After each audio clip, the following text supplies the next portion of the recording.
A maldição do faraó terá sido libertada quando se abriu o túmulo de Tutankhamun a 26 de novembro de 1922. A expedição do arqueólogo Howard Carter, financiada pelo aristocrata Lord Carnarvon, fez uma descoberta excepcional: o túmulo do faraó Tutankhamun, rei do Egito entre 1332 e 1323 AC, num estado de incrível conservação.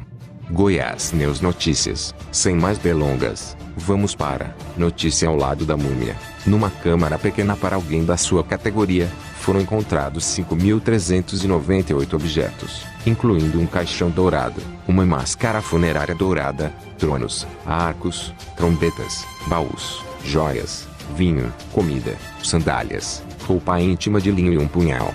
Carter passou uma década a catalogar os objetos com os quais o faraó tinha que viajar para o além. O faraó, que reinou dos 9 aos 18 anos, é muito famoso, e não porque era um grande rei, mas porque o seu túmulo está entre os mais bem preservados. O escritor John Manship escreveu: o faraó que em vida foi um dos menos apreciados no Egito, na morte tornou-o mais famoso. A sua fama também contribuiu para o fato de que, após a descoberta do túmulo, alguns dos exploradores começaram a morrer em circunstâncias estranhas. Em pouco tempo, a maldição de Tutankhamun começou a ser falada. Foi o faraó a vingar-se do além daqueles homens que ousaram perturbar o seu descanso. Tal como escreve o microbiólogo Raul Rivas, citado pela ABC, a explicação pode passar por seres minúsculos, efetivamente adormecidos durante milênios, os micróbios.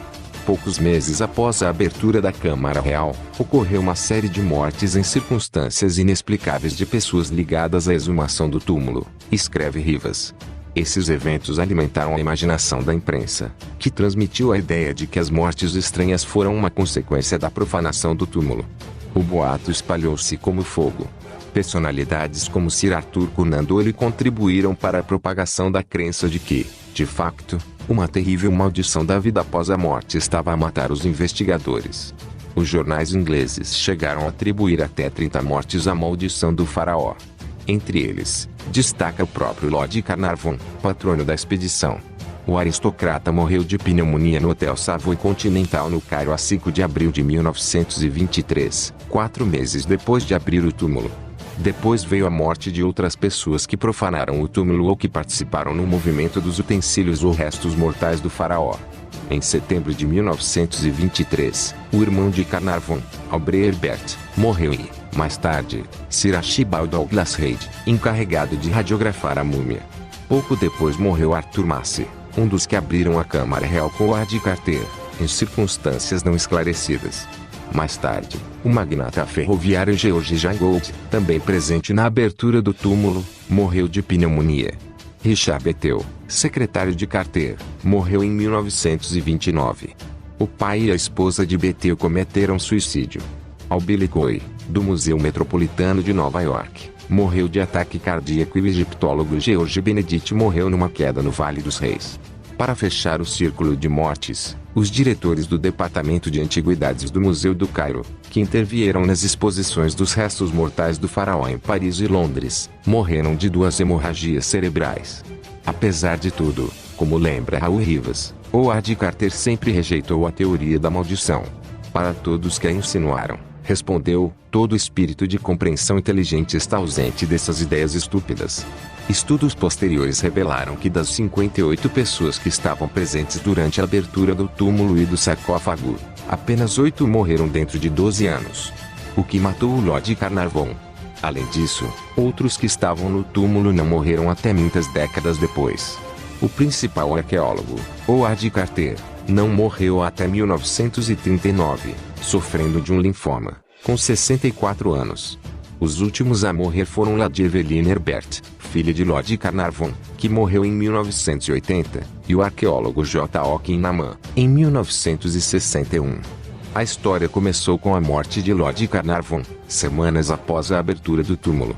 Segundo Rivas, a explicação mais aceita é que Carnarvon morreu de uma septicemia bacteriana derivada de uma erisipela, segundo o autor. A erisipela é uma doença infecciosa da pele, causada por streptococcus, principalmente Streptococcus pyogenes. Aparentemente, a infecção originou-se e espalhou-se porque cortou, ao fazer a barba, uma picada de mosquito. No entanto, outros investigadores estabeleceram outra causa para a morte de Lord Carnarvon: a morte por uma infecção fúngica. Especificamente, tem sido argumentado que alguns patógenos, como Aspergillus niger, Aspergillus terrels ou Aspergillus flavus, podem permanecer milênios trancados na câmara de Tutankhamon. Esses fungos são capazes de formar esporos de resistência que podem permanecer viáveis por séculos, escreve Rivas. Segundo algumas teorias, foram inalados pelo aristocrata, penetrando no seu trato respiratório e causando um tipo invasivo de aspergilose pulmonar. Como escreve o microbiólogo, esta doença é uma infecção grave, que continua a ser uma importante causa de morbidade e mortalidade em pacientes imunodeficientes graves. No caso desta pessoa, poderia ter levado à pneumonia, como resultado do enfraquecimento do sistema imunológico que se arrastou desde que sofreu um grave acidente de carro alguns anos antes e que teve repercussões no sofrimento de infecções pulmonares recorrentes. O fato de os esporos de Aspergillus permanecerem inativos por longos períodos de tempo nos pulmões explicaria por que Lord Carnarvon não apresentou sintomas de infecção durante os 5 meses após a entrada na sepultura. Estas teorias sobre a origem fúngica da maldição de Tutankhamon receberam um impulso com estudos recentes que encontraram, regularmente, diferentes espécies destes fungos de Aspergillus que vivem em várias múmias na Croácia ou no Chile. A famosa maldição de Tutankhamon reapareceu na outra tumba muito menos famosa. Em 13 de abril de 1973, a abertura de outro túmulo, o do Grão-Duque da Lituânia e do Rei da Polônia, Casimiro IV, levou à morte dos 12 cientistas presentes na inauguração. Anos depois, foi demonstrada a presença de fungos do tipo Aspergillus em objetos presentes na sala. Hoje sabe-se que podem ser muito abundantes em espaços fechados, escuros, com uma temperatura moderada e com condições estáveis, exatamente como esperado num túmulo esquecido. O faraó adolescente Tutankhamon reinou durante o período do Novo Império, perto da altura do Egito Antigo, e não se sabe por que morreu quando tinha apenas 19 anos ou quem eram os seus parentes. O mandato foi caracterizado pela reversão de muitas das medidas adotadas pelo seu pai. Acima de tudo, pôs fim à veneração do deus Aton e restaurou Amon como deus supremo, recuperando também os privilégios tradicionais dos sacerdotes. Tutankhamon transferiu a capital para Tebas e deixou a cidade de Akhetaten. O faraó prestou especial atenção à melhoria das relações com os poderes vizinhos, embora acabasse por lutar contra os núbios e asiáticos. Por isso, provavelmente, terá sido enterrado com uma armadura de couro de escamas e com vários arcos, ainda que seja certo que provavelmente não chegou a lutar, devido à sua condição física. Tutankhamon tinha cerca de 1,67 metros de altura, tinha escoliose, necrose no pé esquerdo e sofria de malária. Múltiplas investigações tentaram esclarecer a sua vida e a sua morte. Foi sugerido que terá morrido devido aos ferimentos do pé, em combinação com a malária, que foi morto ou que foi atropelado. Outros apresentaram evidências de múltiplas doenças genéticas. É provável que Tutankhamon tenha sofrido defeitos genéticos que o enfraqueceram, uma vez que os pais terão sido primos. É claro que a morte prematura do faraó foi prevista, porque foi enterrado numa pequena sepultura para alguém do seu status.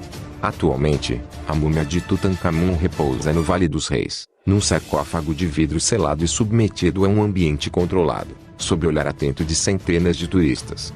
Inscreva-se no canal para receber nossos vídeos. Deixe seu like, compartilhe com amigos, ative as notificações. Até a próxima.